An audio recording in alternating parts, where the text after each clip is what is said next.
शास्त्र सांगतो तिने तो पापाचा घरात टाकून दिला. जेव्हा आम्हाला ख्रिस्त समजला आहे तेव्हा ते चुकीचं माप, ते लोकांना फसवणारं माप आम्ही सोडून दिलं पाहिजे. त्याच्यात देव मोजतो.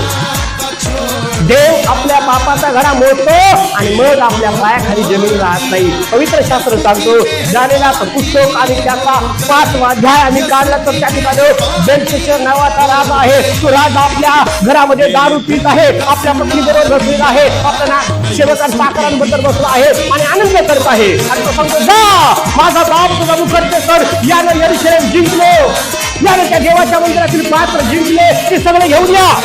त्या पात्रांमधून मी दारू पिईल. आणि शास्त्र सांगतो त्यानं त्या पात्रांमधून द्राक्षरस पिला आणि सोनं, लोखंड, पाषाण, लाकूड अशा देवतांची उपासना केली आणि परमेश्वराला कीड आणली.